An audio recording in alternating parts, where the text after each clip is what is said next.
नमस्कार बच्चों। नाट्य साहित्य में आज हम लोग पढ़ेंगे शूद्रक के मृच्छकटिकम के बारे में। हम लोग नाटकों के बारे में पढ़ रहे हैं जो एक तरीके से दृश्य काव्य है। हमने पहले बात की थी कि श्रव्य काव्य और दृश्य काव्य दो प्रकार के काव्य की विधाएं होती है। तो दृश्य काव्य है चूँकि नाट्य साहित्य, इसलिए वो दर्शनीय होता है, यानी कि वो उसको सुनने के साथ साथ देखा भी जाता है। और इस क्रम में हम लोगों ने भास के नाटकों के बारे में बात की, कालिदास के नाटकों के बारे में बात की और विशाखदत्त के बारे में बात की, मुद्रा राक्षस के बारे में। और अब आज हम लोग जो है वो शूद्रक के मृच्छकटिकम के बारे में बात करेंगे। शूद्रक का मृच्छकटिकम एक प्रसिद्ध जो है वो नाटक है, जिस पर एक चित्रपट यानी मूवी फिल्म भी बन चुकी है। और ये जो शूद्रक हैं जिनका मृच्छकटिकम है, उनके व्यक्तिगत जीवन की यदि हम बात करें, क्योंकि कोई भी कवि को बच्चों जब हम पढ़ते हैं तो हम पहले उसके व्यक्तित्व के बारे में पढ़ते हैं, क्योंकि उसके कर्तृत्व में उसका व्यक्तित्व जो है वो प्रतिबिंबित होता है। तो हमें ये जानना जरूरी होता है कि कवि किस पृष्ठभूमि से आया है, किस समय का है, ऐतिहासिक राजनीतिक स्थिति, सामाजिक स्थिति उस समय कैसी है, साहित्यिक जो सर्जना की स्थिति है वो किस प्रकार की है, उनके साहित्य में किसका प्रभाव आ रहा है या आने वाले कवियों पर जिन उनका प्रभाव है। तो उस आधार पर हम जो है उसके साहित्य की समीक्षा करते हैं। इसलिए हम व्यक्तित्व के बारे में पहले बात करते हैं। तो शूद्रक के व्यक्तित्व की जहाँ तक बात करें तो ये शूद्रक जो है वो ये माना जाता है कि ये कालिदास से पहले के हैं। और उन्होंने जो मृच्छकटिकम लिखा है उस पर दरिद्र चारुदत्त जो है वो भास का जो है उसका प्रभाव है। तो इसका मतलब ये है कि वो भास के बाद के हैं। ये बात तो तय है कि शूद्रक जो है वो भास के बाद के हैं, क्योंकि उनकी जो मृच्छकटिकम की कथा वस्तु है वो दरिद्र चारुदत्त से मिलती है। और तब ये हमको बात करनी पड़ेगी कि कालिदास से पहले वो हैं, इसके क्या प्रमाण हैं। तो बहुत बार जो है वो शूद्रक का उल्लेख मिलता है, लेकिन शूद्रक जो है वो जहाँ जहाँ उल्लेख मिलता है, जैसे कथा सरित सागर है, बेताल पंचविंशति है, हरचरित आदि है, यहाँ पर मिलता है नाम। लेकिन ये माना गया है कि ये कल्पित जो है लोक प्रसिद्ध पात्र जो है वो है, उस रूप में ही उनका उल्लेख किया गया है।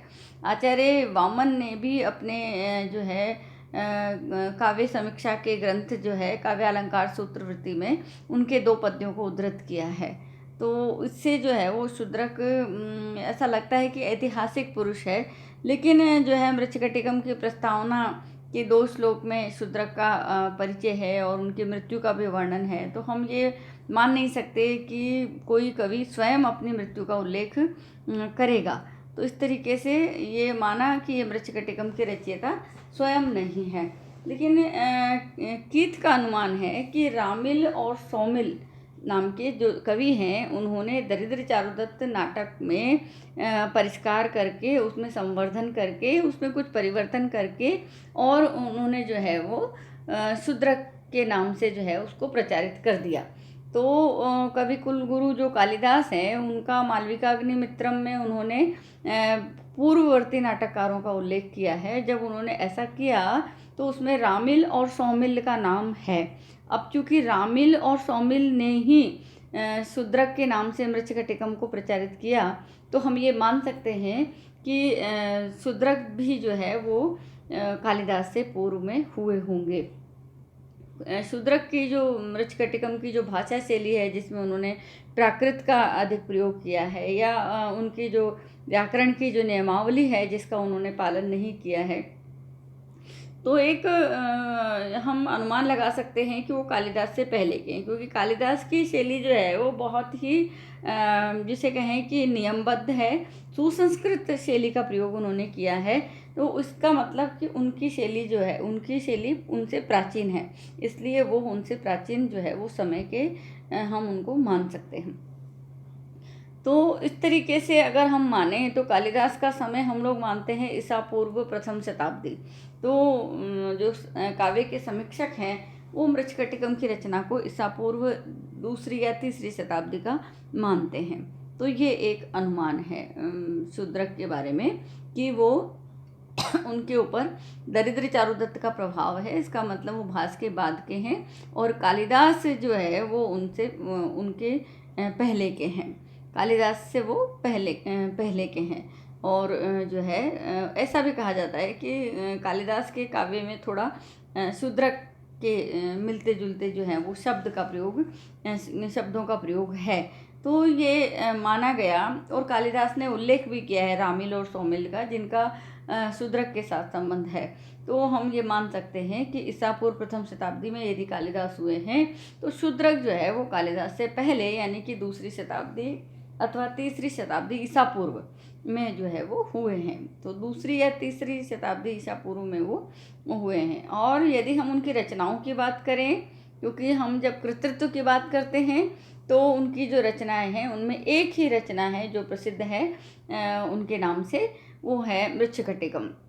मृच्छकटिकम जो है रूपक के जो 10 प्रकार हैं उनमें से प्रकरण की विधा में आता है। और ये प्रकरण जो है वो 10 अंकों का प्रकरण है। इसकी नायिका वसंत सेना और नायक जो है वो चारुदत्त है।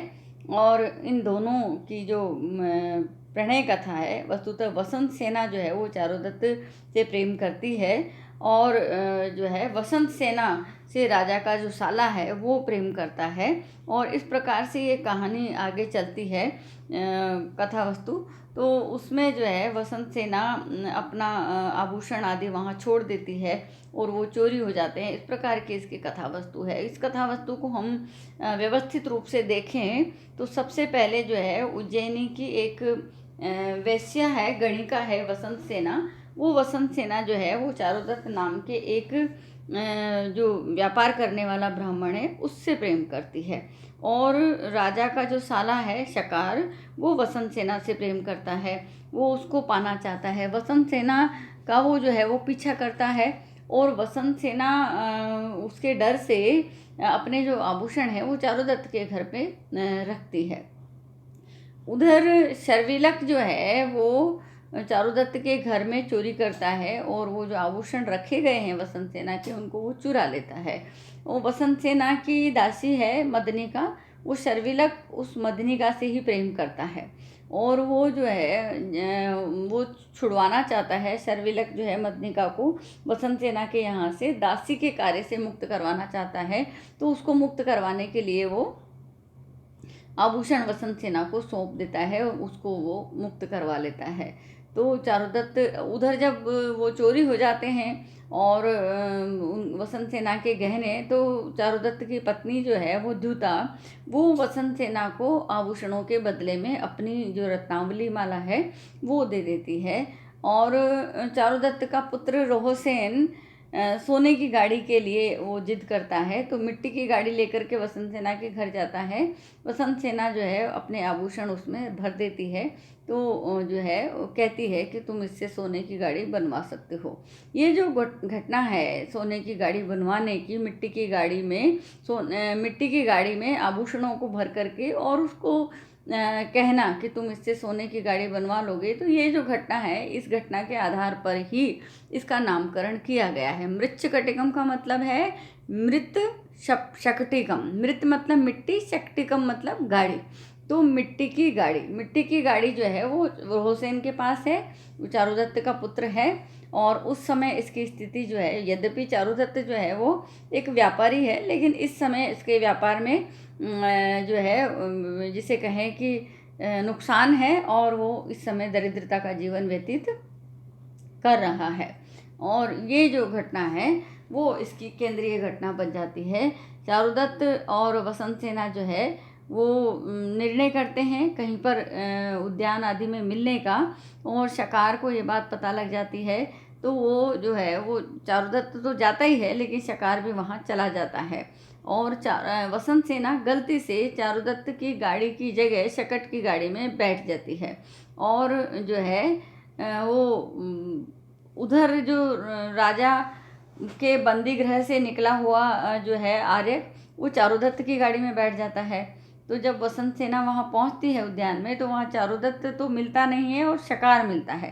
तो शकार जो है वो जो है वसंत सेना के मना करने पर या उसका प्रणय प्रस्ताव को स्वीकार नहीं करने पर उसका गला घोट देता है, तो मृत्यु को प्राप्त हो जाती है। लेकिन संवाहक नाम का एक बौद्ध भिक्षु जो है उसे पुनर्जीवन देता है, और शकार जो है वो वसंत सेना को मारने का आरोप चारुदत्त पर लगा देता है, और चारुदत्त को राजा के द्वारा मृत्युदंड प्राप्त होता है।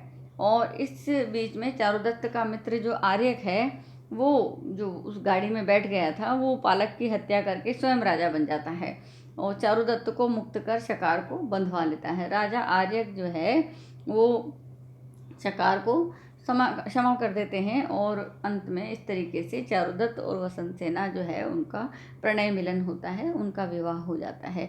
ये जो है वो शूद्रक के मृच्छकटिकम की कथा है। क्या कथा है बच्चों, एक बार रिपीट करेंगे कि मृच्छकटिकम में चारुदत्त और वसंत सेना दोनों की प्रेम कथा है। वसंत सेना चारुदत्त से प्रेम करती है, लेकिन वसंत सेना चारुदत्त से प्रेम करती है, लेकिन वसंत सेना से राजा का जो साला है वो उससे, शकार जिसका नाम है, वो उससे प्रेम करता है और जो है उसका पीछा करता है उसको, और उसके भय से जो है वसंत सेना अपने आभूषण चारुदत्त के घर में रख देती है। चारुदत्त के घर से आभूषण चोरी हो जाते हैं, जो कि शर्विलक, जो कि वसंत सेना की दासी मदनिका का प्रेमी है, वो चुरा लेता है और उन आभूषणों के बदले में मदनिका को छुड़वा लेता है। चारुदत्त और वसंत सेना उद्यान में मिलने का निर्णय करते हैं, लेकिन शकार को पता लग जाता है और शकार भी गाड़ी लेकर के पहुंच जाता है। वसंत सेना गलती से चारुदत्त की गाड़ी की जगह शकार की गाड़ी में बैठ जाती है, और चारुदत्त की गाड़ी में जो है वो आर्यक बैठ जाता है। इस तरीके से शकार और वसंत सेना एक जगह चले जाते हैं, और आर्यक जो है वो राजा पालक के यहाँ पहुँच जाता है। वो उनकी हत्या कर देता है। इधर शकार वसंत सेना की हत्या कर देता है, लेकिन उसको बौद्ध भिक्षु जो है वो जीवित कर देता है। तो आर्यक जो है वो पालक को मार करके राजा बन जाता है, जो कि चारुदत्त का मित्र है, और इधर जो है वसंत सेना जीवित हो जाती है, और जो है शकार को फिर क्षमा कर दिया जाता है। यद्यपि चारुदत्त को मृत्युदंड मिलता है वसंत सेना को मारने के अपराध में, लेकिन जो है वो उसको जो है मुक्त करवा देते हैं, और वो मृत्युदंड मिलता है, लेकिन चूंकि उसका मित्र राजा बन जाता है तो वो शकार को जो है वो दंड देता है, क्योंकि वो पूरा जो षड्यंत्र है उसका उन्हें पता लगता है। ये इसकी कथा वस्तु है, और मिट्टी की गाड़ी इसकी केंद्रीय विषय है। तो मृच्छकटिकम जो है, अगर हम उसकी बात करें विलक्षणताओं की, तो क्या विलक्षणताएं हैं कि मृच्छकटिकम एक तो तत्कालीन समाज का जैसा है वैसा चित्रण करता है। यानी कि अगर जो है समाज में चोर है, जुआरी है, वेश्या है, विद्रोही हैं, पुलिस है, राजा है, ब्राह्मण है, सारे जितने भी पात्र उस समय के हैं तत्कालीन समाज का उन्होंने वास्तविक चित्रण किया है। और जो है भाषा की यदि हम बात करें तो उनकी भाषा जो है वो सरल है, सहज है, उसमें प्रवाह है, और जो है करुण के साथ साथ श्रृंगार रस यहाँ पर है, करुण मिश्रित श्रृंगार रस है, क्योंकि चारुदत्त की करुण अवस्था, दारिद्र्य की जो अवस्था है उसका बहुत ही सुंदर वर्णन यहाँ पर किया गया है, और वसंत सेना और चारुदत्त के प्रेम का यहाँ वर्णन किया गया है। तो इस तरीके से यहाँ जो है करुण मिश्रित श्रृंगार है। और मृच्छकटिकम के संवाद बहुत उत्कृष्ट हैं, और ये संवाद जो है कथानक को गति देने वाले हैं, सूक्तियाँ हैं इसमें, और जो संवाद है वो जो प्रकरण के जो पात्र हैं उनका मानसिकता का मनोवैज्ञानिक विश्लेषण करते हैं और कहानी को आगे बढ़ाते हैं। तो कथा का संयोजन बहुत ही उत्कृष्ट है, जो आगे जो है वो बढ़ाने में उसकी मदद करता है। और यहाँ जो है बहुत सुंदर वर्णन शूद्रक ने मृच्छकटिकम में किया है। सरल शब्दावली है, और भाव की अभिव्यंजना है, और यहाँ जो है ऐसे जो है भावों की अभिव्यंजना है जो बहुत सहज और सरल है, लेकिन बोधगम्य है, हृदय पर प्रभाव डालने वाले हैं। तो इस तरीके से जो है ये शूद्रक का मृच्छकटिकम है। ये विस्तार से हमने इसकी कथा वस्तु पे बात की, और इसकी विलक्षणताओं की यदि हम बात करें तो हम कह सकते हैं कि तत्कालीन समाज का यथार्थ चित्रण है वहाँ पर। तो विरोधी भावों का चित्रण भी है, एक तरफ अच्छे भाव, एक तरफ बुरे भाव जो भी समाज में पाए जाते हैं, उन दोनों का वहाँ पर वर्णन है। करुणा के साथ साथ श्रृंगार भी यहाँ पर है, और भाषा उनकी सहज और सरल प्रवाह से युक्त है, और जो है कथानक जो है उसमें दृढ़ता है, प्रगति उसमें जिज्ञासा, और जो है कथा वस्तु मजबूत होने के कारण, उसमें जो है दृढ़ बंधन होने के कारण वो कहीं पर भी जो है वो शिथिल नहीं होती है। इस तरीके से ये शूद्रक का मृच्छकटिकम है। आप लोग इसको पढ़ें, और इसमें यदि कोई बात समझ में नहीं आती है तो आप मुझे पूछें। आज के लिए इतना ही, धन्यवाद।